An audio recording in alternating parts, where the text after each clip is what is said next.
que isso é muito importante para nós. Teremos que ir longe. Relembro-vos que após o golpe da Revolução de outubro de 1917 e a consequente Guerra Civil, os bolcheviques iniciaram a construção de um novo Estado, e entre eles surgiram desentendimentos assíduos.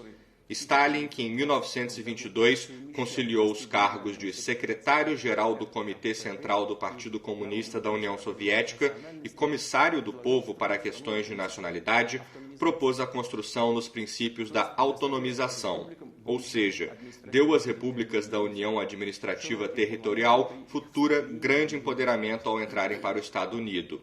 Lenin criticou tal plano e propôs dar concessões aos nacionalistas, os quais ele chamava de independentista. Exatamente tais ideais de Lenin de um Estado confederado e o slogan de dirigir as nações por governos próprios, que ia até sua separação, foram postos como a base do Estado soviético.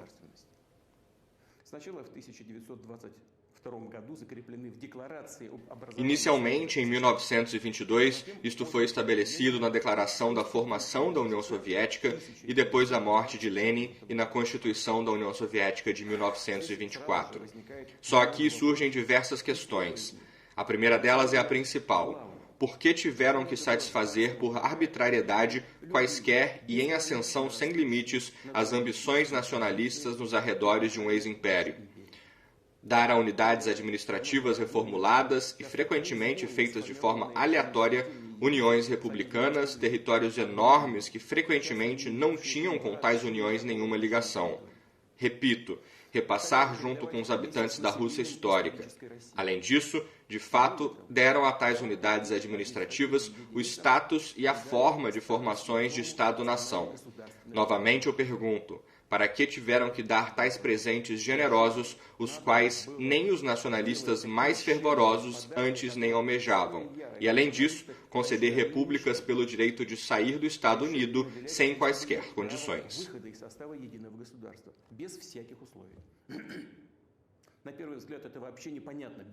À primeira vista, isso é uma loucura, mas só à primeira vista, porque há uma explicação.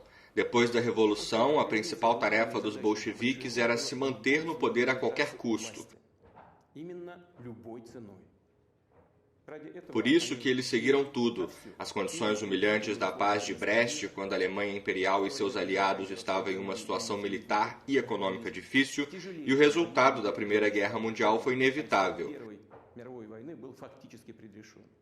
E na satisfação de qualquer exigência, de qualquer desejo por parte dos nacionalistas dentro do país. Do ponto de vista dos destinos da Rússia e seus povos, os princípios de Lenin de construção estatal foram não só um erro, mas, como dizem, algo muito além de um erro.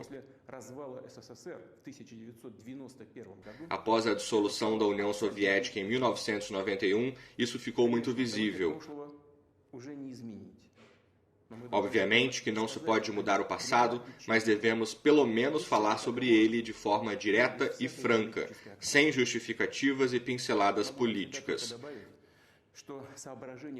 Posso de si acrescentar que as ideias da conjuntura política atual, independente de sua eficiência e lucrativas que possam se apresentar, no dado momento, de forma alguma podem serem colocadas como a base dos princípios do Estado. Não culpo ninguém agora. A situação no país durante e após a Guerra Civil e na sua véspera era muito complicada e crítica. Hoje quero dizer que tudo foi exatamente assim. Isso é um fato histórico. Como já disse, como resultado da política bolchevique, surgiu a Ucrânia soviética, a qual nos nossos dias pode ser chamada com total embasamento de a Ucrânia em nome de Vladimir Ilyich Lenin.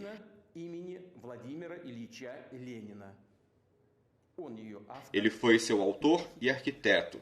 Isso é confirmado por inteiro por documentos arquivados, incluindo as duras diretivas de Lenin sobre Donbass, as quais empurraram para dentro da Ucrânia. Agora, os gratos descendentes derrubaram na Ucrânia os monumentos de Lenin. Eles chamam isso de descomunização.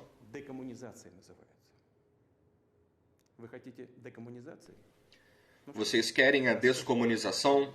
Bom, isso nos agrada, mas não se pode percorrer só metade do caminho. Estamos prontos para mostrar para vocês o que significa para a Ucrânia a verdadeira descomunização. Voltando à história da questão, repito, em 1922, no espaço do ex-Império Russo, foi criada a União Soviética. Mas a própria vida logo mostrou que é simplesmente impossível manter tal grande e complicado território, governá-lo sem preposições sólidas nos princípios confederativos. Eles foram arrancados da realidade e da tradição histórica.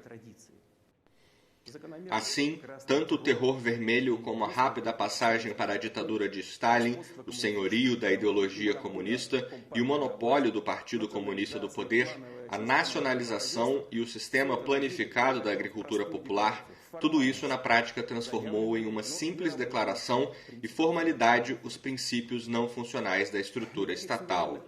Nenhum direito soberano foi dado às repúblicas da União, eles simplesmente não existiram. Na prática, foi criado um Estado rigidamente centralizado, absolutamente unitário em seu caráter. Stalin, de fato, realizou de forma total, na prática, suas ideias de Estado e não as de Lenin.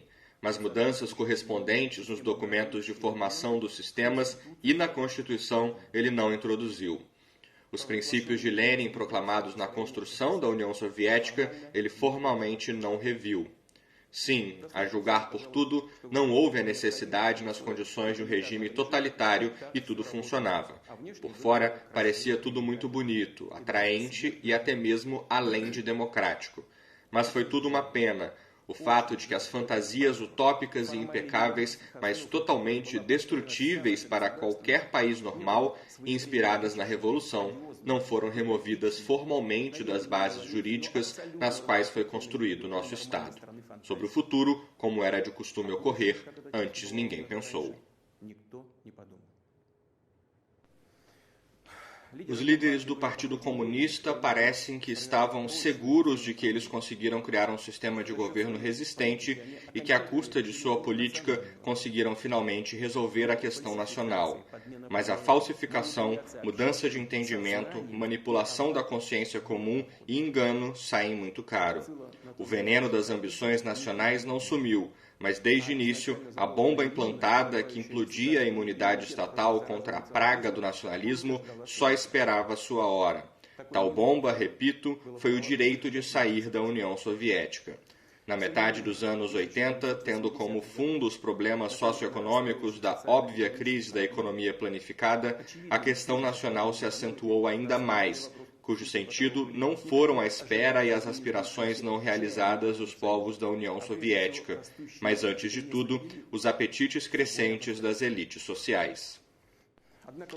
Porém, a liderança do Partido Comunista da União Soviética, no lugar de uma análise profunda da situação, a tomada de medidas adequadas, em primeiro lugar na economia, mas também gradualmente, de forma pensativa, uma transformação do sistema político e do Estado, se limitou por uma verbiagem sobre a restauração do princípio leninista da autodeterminação dos povos. Além disto, no contexto da luta pelo poder dentro do próprio Partido Comunista, cada um dos lados conflitantes, com o intuito de alargar a base de apoio, começou a loucamente estimular os ânimos nacionalistas, brincar com eles, prometendo aos seus apoiadores potenciais tudo o que eles queriam.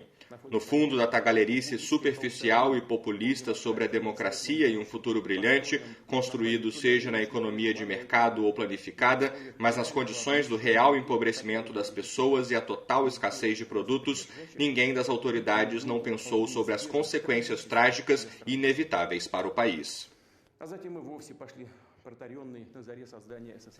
Depois simplesmente seguiram o antigo caminho do início da criação da União Soviética de satisfação das ambições das elites nacionalistas cultivadas nas próprias fileiras partidárias, esquecendo assim que nas mãos do Partido Comunista não há mais, graças a Deus, tais instrumentos de manutenção do poder e do próprio país, como o terror estatal e a ditadura do estilo stalinista. e até ao infame papel de dirigente do partido, assim como uma neblina na manhã, some sem rastro bem visível aos seus olhos. Assim, em setembro de 1989, no plenário do Comitê Central do Partido Comunista da União Soviética, foi aprovado um documento fatal, a chamada Política Nacional do Partido em Condições Modernas, a plataforma do Partido Comunista. Ela tinha tal conteúdo, vou citar. As repúblicas da União pertencem todos os direitos que respondem seus status de Estados socialistas soberanos. E mais um ponto, os órgãos estatais acima citados das repúblicas da União podem protestar e cessar a ação do estabelecimento do Estado Unido em seu território. Para finalizar, cada república da União possui sua própria cidadania, a qual é aplicada em todos os seus habitantes. Será que não era óbvio que tais formulações e decisões levariam? Agora não é a hora ou lugar de fazer perguntas sobre o direito estatal ou constitucional, contextualizar o entendimento de cidadania. Mas, de qualquer forma, surge a questão: para que, naquelas condições complicadas, precisou de tal forma agitar ainda mais o país? O fato permanece como fato. 2 anos antes do fim da União Soviética, seu destino já havia sido estabelecido. Hoje é que os radicais e nacionalistas, mais do que tudo na Ucrânia, se dão o mérito da conquista da independência. Como nós vemos, isso não foi bem assim. A dissolução de nosso país unido foi causada pelos erros históricos e estratégicos dos líderes bolcheviques, da liderança do Partido Comunista, erros permitidos em tempos diferentes na construção estatal e na política nacional e econômica. A dissolução da histórica Rússia sob o nome de União Soviética está na consciência deles. Apesar de todas essas injustiças, engano e verdadeiro roubo da Rússia, exatamente o nosso povo reconheceu a nova realidade geopolítica que se formou após o fim da União Soviética e reconheceu os novos estados independentes. E não somente reconheceu, a própria Rússia, em um estado difícil, ajudou os parceiros da comunidade dos estados independentes, inclusive os colegas ucranianos, os quais, desde o momento da proclamação de sua independência, começaram a fazer pedidos de ajuda material. E nosso país lhe prestou tamanha ajuda com respeito à dignidade e soberania da Ucrânia. De acordo com nossas análises sobre os preços de nossos produtores de energia, o volume total de empréstimos, preferências econômicas e comerciais que a Rússia concedeu à Ucrânia deu um lucro geral à economia ucraniana entre 1991 e 2013 de 250 bilhões de dólares. E isso não é tudo. No final de 1991, a dívida da União Soviética com países estrangeiros e fundos internacionais era de 100 bilhões de dólares. E de início, presumia-se que tal dívida seria repartida por todas as ex-repúblicas da União Soviética de forma solidária e proporcional ao potencial econômico delas. Contudo, a Rússia assumiu todo o pagamento da dívida soviética e o quitou por inteiro, terminando tal processo em 2017.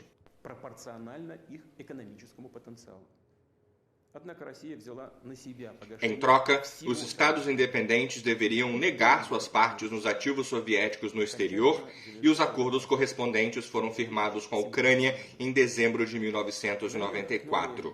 Todavia, Kiev não ratificou tais acordos e mais tarde se recusou a cumpri-los, apresentando reivindicações sobre o fundo de diamantes, reserva de ouro, propriedades e outros ativos da ex-União Soviética no exterior.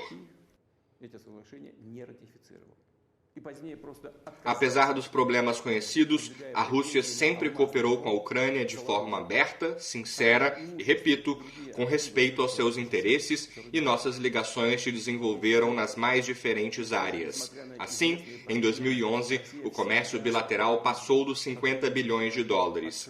Quero ressaltar que o volume do comércio da Ucrânia com todos os países da União Europeia em 2019, ou seja, antes da pandemia, era menor que tal montante. Assim, ficou visível que as autoridades ucranianas preferiram agir de tal forma para ter todas as vantagens e direitos nas relações com a Rússia, mas não ter nenhuma obrigação. No lugar de parceria, começaram a se pendurar no nosso pescoço, o que por parte dos políticos de Kiev se tornou uma prática de caráter sem nenhuma cerimônia. Basta